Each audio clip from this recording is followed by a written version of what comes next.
अस्सलाम वालेकुम, मेरा नाम फराज अहमद उसामा है और ये मेरा चैनल है digital computer science.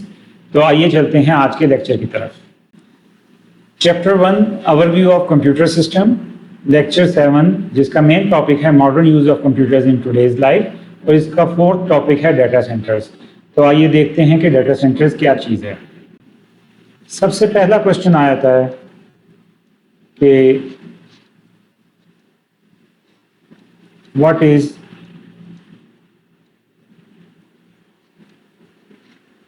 Data centre, कि डाटा सेंटर क्या चीज़ है। तो इसका आंसर हम किस तरह से देंगे, इसमें हम बताएंगे कि जो डाटा सेंटर है दैट इज एक centralised location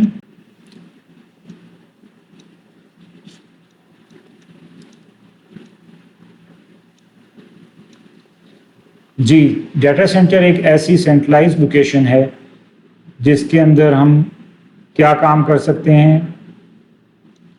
first of all हम इसके अंदर कर सकते हैं कलेक्शन, देन हम इसके अंदर कर सकते हैं स्टोरिंग,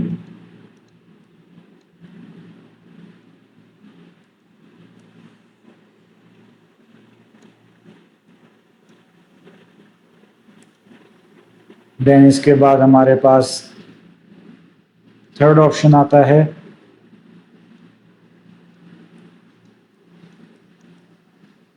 प्रोसेसिंग का, एंड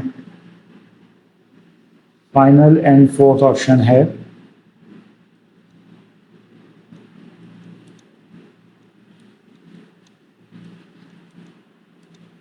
डिस्ट्रीब्यूशन का। तो अब ये जो चारों काम हैं ये किस चीज़ के लिए किए जाएंगे, ये किए जाएंगे डाटा के लिए। मतलब डाटा सेंटर एक सेंट्रलाइज लोकेशन है जिसके अंदर डाटा की कलेक्शन की जाएगी, उसको स्टोर किया जाएगा, उसको प्रोसेस किया जाएगा और उसकी डिस्ट्रीब्यूशन की जाएगी। इसको हम समझ सकते हैं एक ब्लॉक डायग्राम के लिहाज से। तो इसकी जो ब्लॉक डायग्राम बनेगी उसके अंदर पहला ब्लॉक बनेगा डाटा का,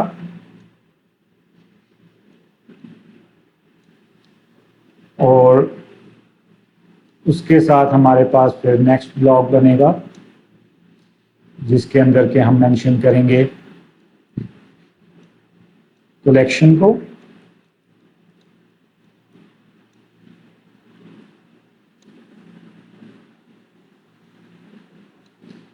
इसके बाद हमारे पास जो नेक्स्ट ब्लॉक बनेगा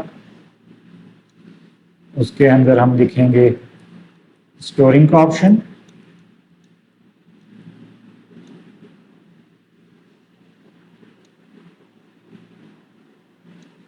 इसी तरह से हमारे पास जो नेक्स्ट ब्लॉक है ये ब्लॉक हमारे पास प्रोसेसिंग के लिए होगा,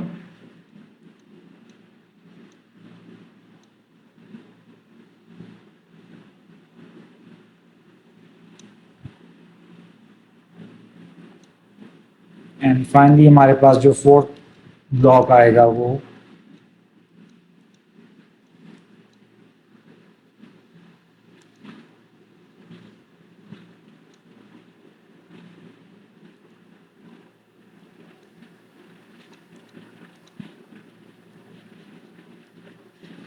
डिस्ट्रीब्यूशन के लिए आएगा।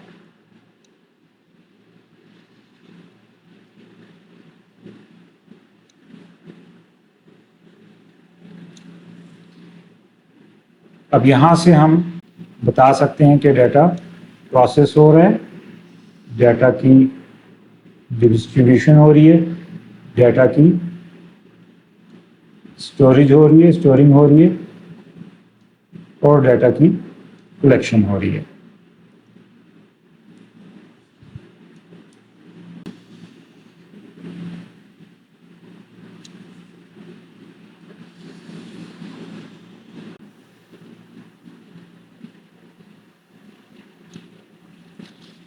तो इस तरह से हम एक ब्लॉक डायग्राम से डाटा सेंटर को शो कर सकते हैं कि अगर हम इसको शो करना चाहते हैं कि डाटा सेंटर को हम डायग्रामेटिकली किस तरह से बता सकते हैं, तो ये एक डायग्राम हम बना के इसको बता सकते हैं कि डाटा को कलेक्शन, उसकी स्टोरिंग, प्रोसेसिंग एंड डिस्ट्रीब्यूशन, ये काम हो रहा होता है, ये प्रोसीजर्स हो रहे होते हैं डाटा सेंटर्स के अंदर। अब हमारे पास क्वेश्चन आ जाता है कि ये जो सारे काम किए जाएंगे ये किस लिए किए जाएंगे, व्हाट फॉर, कि इनका पर्पस क्या है। तो डाटा सेंटर के अंदर ये सारे काम किए जाएंगे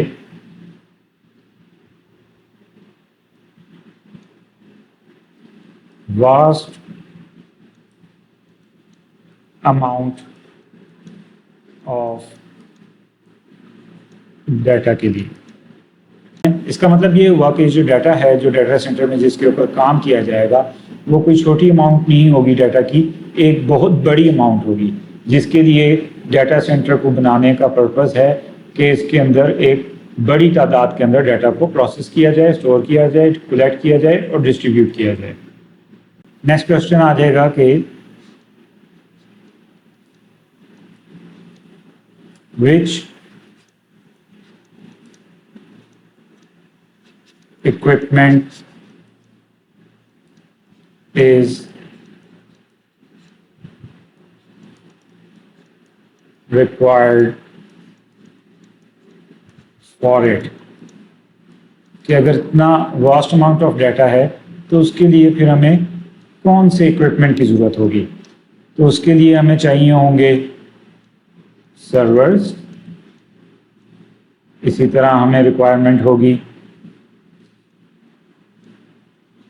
राउटर्स की, देन हमें रिक्वायरमेंट होगी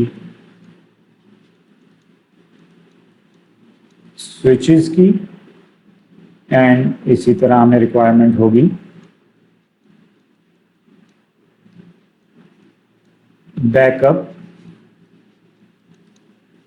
इक्विपमेंट की।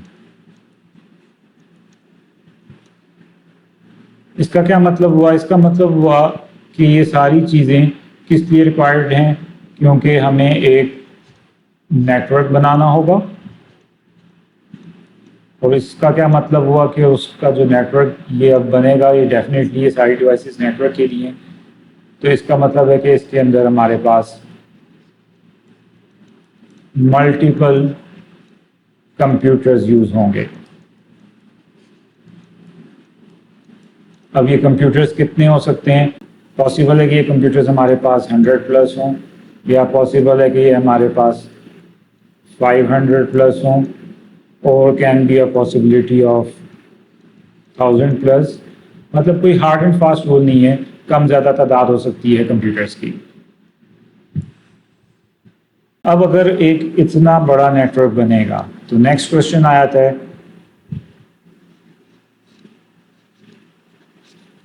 व्हाट आर the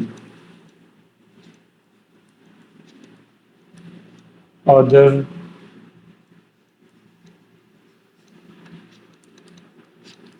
requirements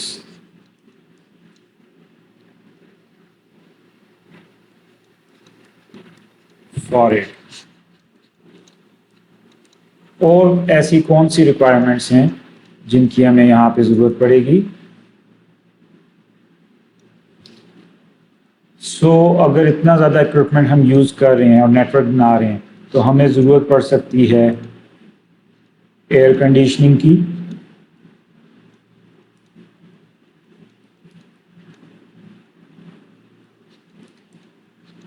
ऐसे नेटवर्क के अंदर जहाँ पे मल्टीपल कंप्यूटर्स हैं और इक्विपमेंट हैं, तो उनका हीटअप होना एक नेचुरल है, और उसको कूल डाउन करने के लिए एयर कंडीशनिंग चाहिए होगी। देन हमें रिक्वायरमेंट होगी फायर सप्रेशन की,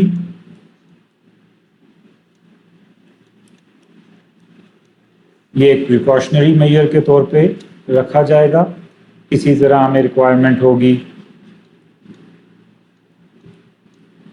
स्मोक डिटेक्शन की,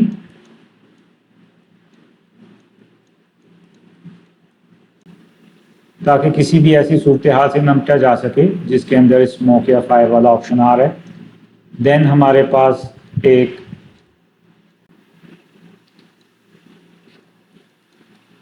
सिक्योरिटी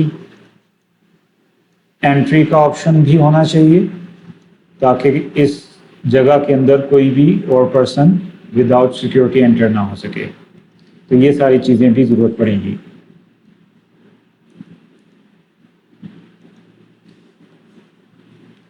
देन इसके साथ ही नेक्स्ट क्वेश्चन हमारे पास आ जाता है कि how much space is required. अब ये सारा जो इक्विपमेंट है इसके लिए स्पेस कितनी चाहिए होगी। So there is a possibility कि अगर एक छोटा डाटा सेंटर है तो उसको एक रूम के अंदर बना दिया जाए, या फिर आपको एक बड़े डाटा सेंटर के लिए एंटायर बिल्डिंग की रिक्वायरमेंट आ सकती है जिसके अंदर मल्टीपल रूम्स या हॉल्स हों, या पॉसिबिलिटी हो सकती है कि एक बहुत ही बड़ा डाटा सेंटर है और उसके लिए ग्रुप ऑफ बिल्डिंग्स की रिक्वायरमेंट भी हो सकती है। सो एज पर रिक्वायरमेंट आप इसको स्पेस को ऑक्यूपाई कर सकते हैं। Now next question is who requires it, कि डाटा सेंटर की रिक्वायरमेंट होती किसको है। अब इसके मल्टीपल आंसर्स हैं, लाइक इसकी रिक्वायरमेंट हो सकती है गवर्नमेंट एजेंसीज को, या फिर इसकी रिक्वायरमेंट हो सकती है बैंक्स को, या इसकी रिक्वायरमेंट हो सकती है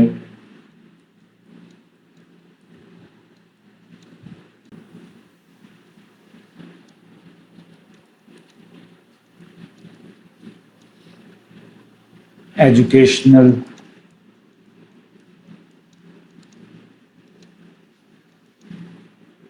इंस्टीट्यूट्स को। कैन बी अ पॉसिबिलिटी के कोई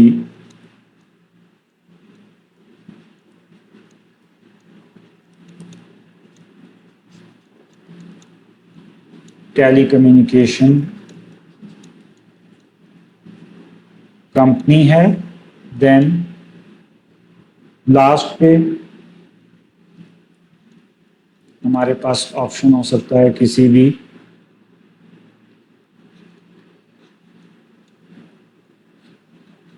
सोशल नेटवर्किंग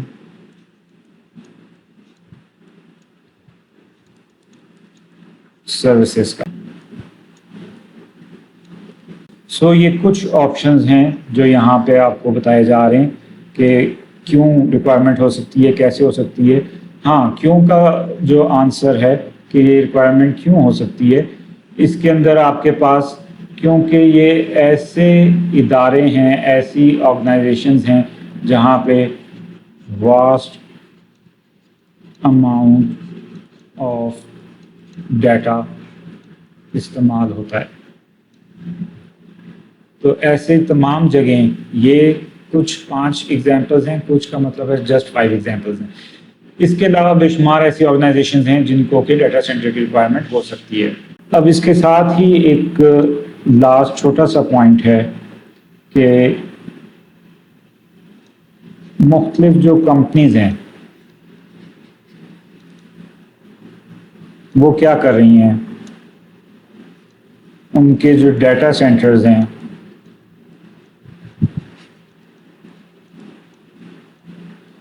वो अब कन्वर्ट हो रहे हैं क्लाउड सर्विसेज पे। और ऐसा क्यों हो रहा है? क्योंकि जो क्लाउड सर्विसेज के एडवांटेजेस हैं जो कि हमने पिछले लेक्चर के अंदर देखे थे, वो सारे ऐसे एडवांटेजेस हैं जिसके अंदर डाटा सेंटर की जो रिक्वायरमेंट्स हैं उन सब से बचा जा सकता है। एंड फाइनली इन एडवांटेजेस का पर्पस क्या है कि ये कट कॉस्ट करती हैं। तो ऐसी तमाम कंपनीज जो कि पहले डाटा सेंटर्स यूज़ कर रही हैं वो अब शिफ्ट हो रही हैं क्लाउड सर्विसेज पे और अपनी कास्ट को रिड्यूस कर रही हैं, कट कर रही हैं। So that's the end of lecture. उम्मीद है कि आपको ये लेक्चर और ये टॉपिक समझ आ गया होगा। फिर भी अगर आपको कोई क्वेश्चन है तो आप कमेंट्स में कर सकते हैं। तो अगर आपको ये वीडियो पसंद आई हो तो इसको लाइक करें और शेयर करें और चैनल को सब्सक्राइब करें ताकि मज़ीद आपको इसी किस्म की वीडियोस मिलती रहें और मुख्तलिफ लोगों तक ये वीडियोस पहुंचती रहें। Thank you very much. अल्लाह हाफ़िज़।